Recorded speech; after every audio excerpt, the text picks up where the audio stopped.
dun, dun, dun. I can't do this song right. But we're talking Aces and Eights and the club. Aces and Eights, I think they got the victory here when it comes to the better theme song. But the club, let's talk about members. So, the members for the club, right now at least, consist of AJ Styles, who's kind of put on standby because he's on SmackDown, Carl Anderson, and Luke Gallows, right? Yeah, Luke Gallows. But in Aces and Eights, he's called Doc Gallows, or just Doc. No, he was just called Doc. Yeah, it's tricky. What was Director of Chaos? Yes. It's ridiculous. But they had Wes Briscoe, who was the X Division guy.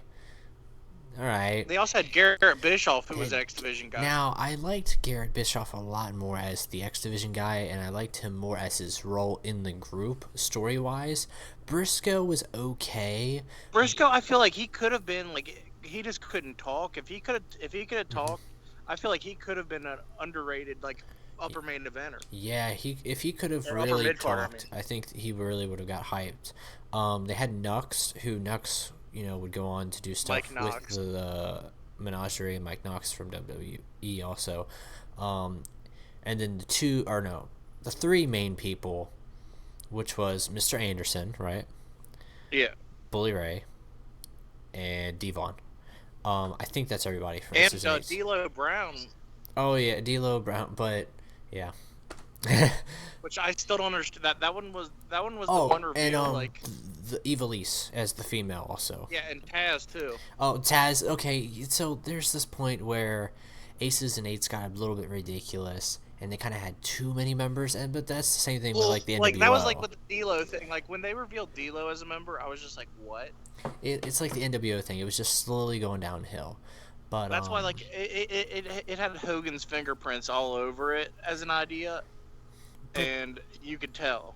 So you know how they threw up the little John Cena finger signs, has like the little circle, they did that as like the taunt in Aces and Eights, but sometimes you would see them do the Too Sweet.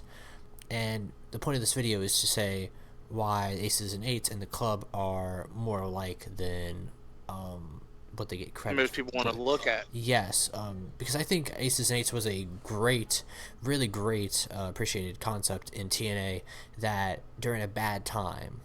Yeah, it was if they ran the Aces and Eights right now, it would probably be the top thing going on in wrestling. Yeah, it would be on fire. And you can also relate to commentary of how Taz would say, "Oh, it's the club coming out" and stuff like that, and it's just.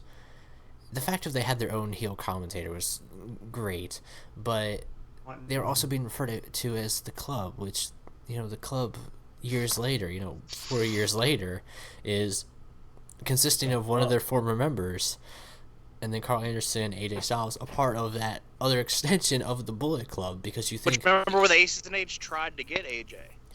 Yes. Yeah. It's that's the funny part also, because AJ was like that one guy they wanted to get, but AJ was going through that weird dark period. He was going through that weird loner phase. Yeah. I wasn't too crazy about it. An amazing theme song. I enjoyed it. It was a great theme song, a horrible gimmick. It just didn't really make sense for him at that time, in my opinion. It came out of nowhere, and it was all over that stupid Claire Lynch baby thing. Yeah. Whatever happened to that girl? Well... That's on a side note, because that deals with bad influence, right? Is actually in... Oh, no, she's not in TNA. That's the wrong person. That was from the person from, like, the same angle in the WWE. No, you're thinking of another person. That'd be funny, though, if it was. Claire Lynch, what are you doing here? But, that's another thing. Claire Lynch... Oh, no, you know what she was, actually? What? Scratch that. I know what Claire Lynch is doing. She actually... wasn't even a wrestling personality. She actually worked at Universal. I remember I saw a picture of her dressed as one of the characters. That's funny. That she was like a person at Universal Studios who kind of got that. They just saw in the crowd and they're like, "Hey, yeah. You want to be this? You want to be a part of this epic storyline that's not gonna fail at all?" But we'll give you a lot of money that we may not pay you because we may not have the money to pay you. Yeah, but yeah. You'll make more money with Disney anyways. But you'll be on TV. Yeah, that's all that matters, right? But Yeah, that's another element we were talking about is AJ Styles, who intertwines with, and this isn't just going to talk about aces and eights in the club, but NWO influence along with the Bullet Club. Now, I want to do some research real quick to look this We up. can compare the Bullet Club. The Bullet Club might even be a better comparison. But I believe that the aces and eights came first. Yeah, Let me look Aces this and up. Eights came in about 2012. Aces and Eights was like 2012. You have to remember though, aces and eights started off kind of weird. Started in 2012. June 14th, 2012.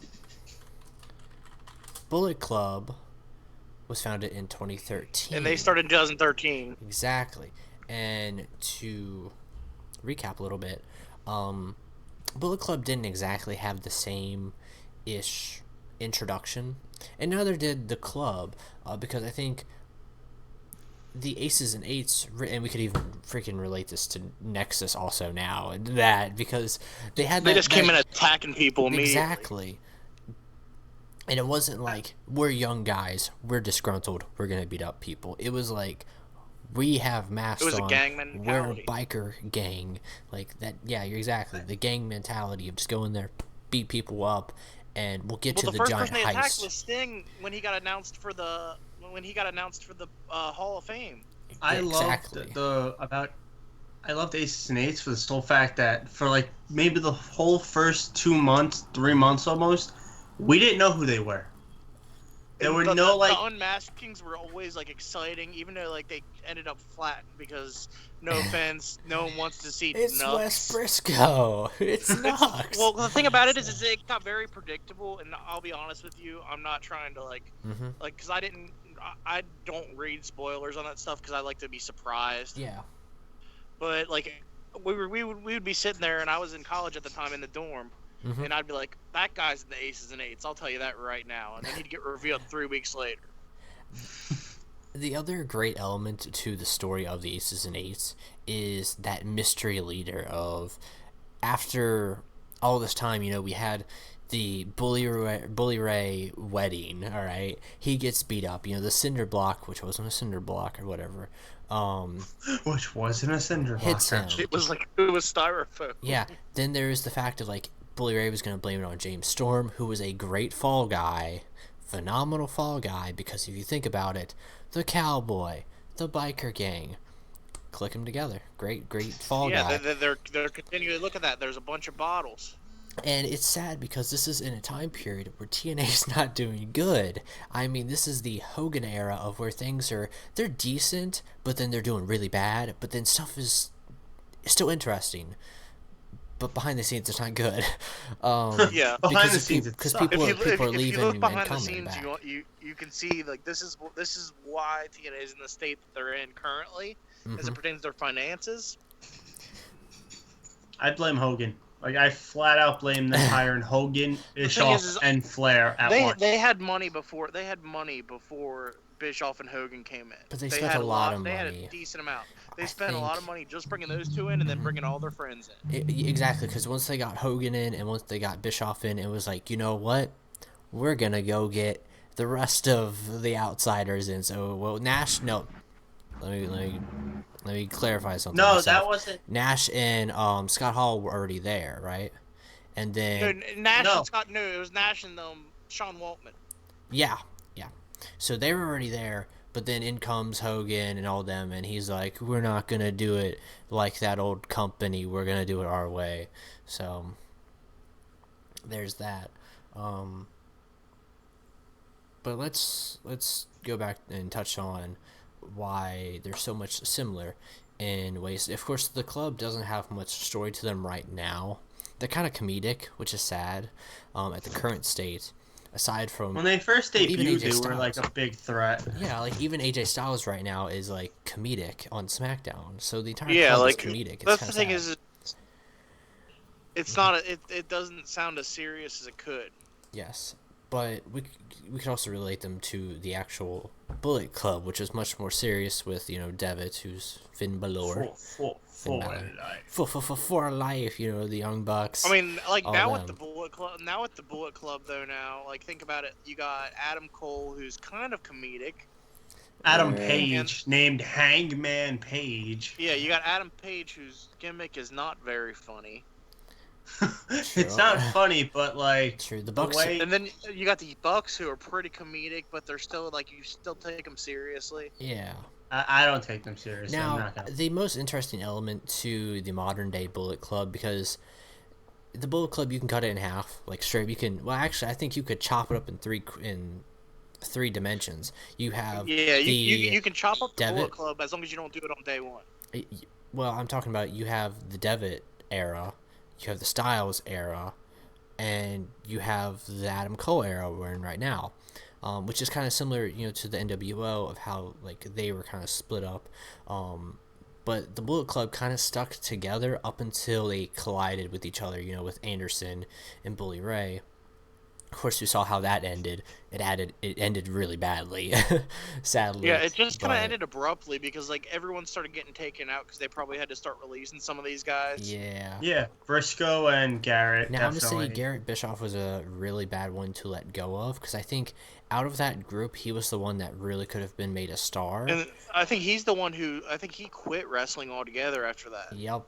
And that's the sad thing, because I think this could have done him probably the best justice. This was great for Anderson, rebuilding him. I thought it was great. Nux, I mean...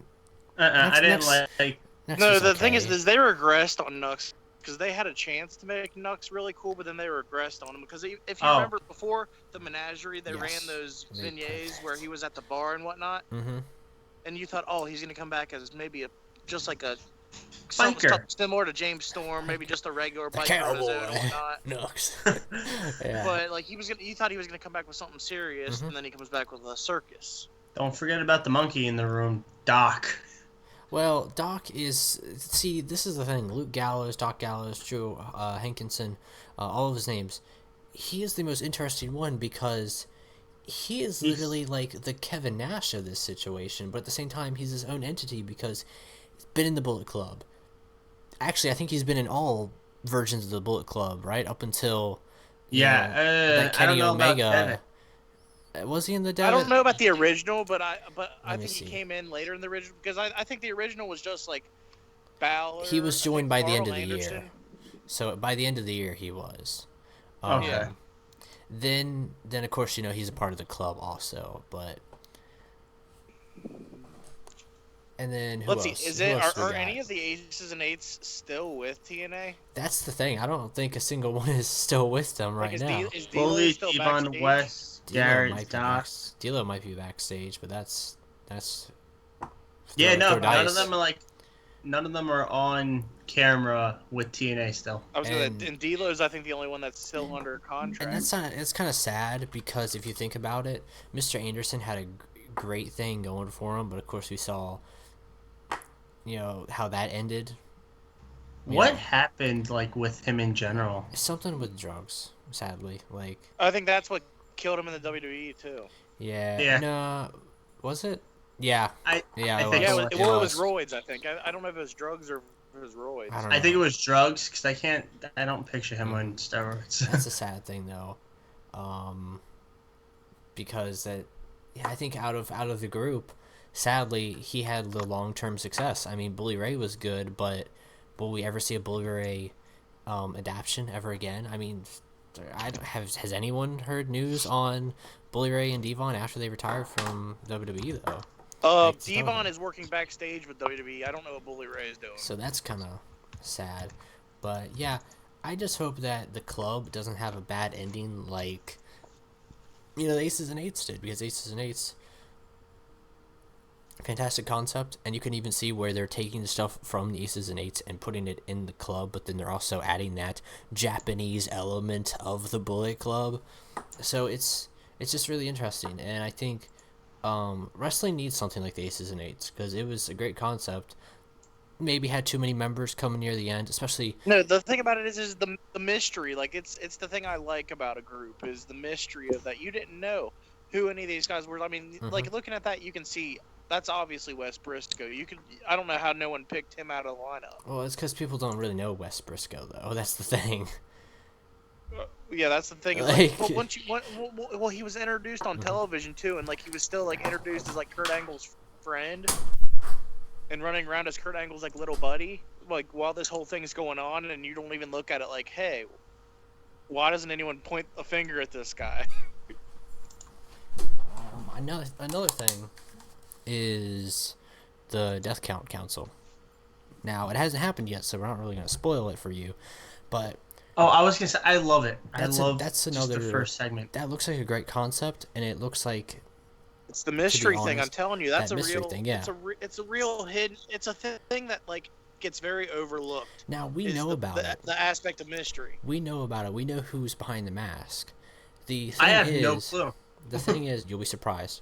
The thing is, it's that other element of it's 3 guys, which, for the most part, never been in a faction. Yeah, one's never been in TNA. One never been in a part. Well, nope, take that back. The second guy has. It didn't work out at all. We're not gonna. There's a lot of odd factions in TNA, like the Rising. What's the other one? The Main Event Mafia was good. I'm gonna say that. Main Event What else Mafia was pretty. What- the beautiful BBC, people. Beautiful the people. Beatdown Club or whatever that MVP had. Yeah. Oh, see, some of these were good and some of these were just bad. But when they got something really good in TNA, they tend to roll with it. But then those people usually aren't in TNA come this time when we're actually talking about it, which is sad. So there's that. You guys want to leave on anything? I think For A- shoot, Malin. Shoot. a big issue with that though is like they don't stay long enough because they see that their whole concept is going good, but it's just money wise still. Yeah. Like They see because eventually we all know that the elephant in the room always will drop a couple extra bucks in your bucket, and you'll go up to good old Stamford, Connecticut. Now, do you have anything to end on in terms of Aces and Eights and the club being similar in style, but maybe where we're at right now with the club isn't where we should be? Well, it's also the whole aspect of attire. Look at their attire; they're all looking very similar. They show the unity as a team with the masks and the leather. And they're serious. I think, like, even though D'Lo Brown's right there, Nux is Even there. though D'Lo Brown's like, sitting there right in the middle. Like, even though it's all these people who are like, I can't take you serious. It's that fact of like, The best part we was- can. One thing I do gotta say is the best part was the acting for Kurt Angle when he because you didn't see it because it wasn't on camera, but like the way like the camera was set up, it was like Angle went in and beat down the vice president who was D'Lo and unmasked him out like off camera, and he's like, "What? It's you?" Like his surprise for a guy of all people that ended up being D'Lo Brown, like the acting was just top notch. But yeah, that's what we got on this. Tell us your thoughts down below on wrestling factions.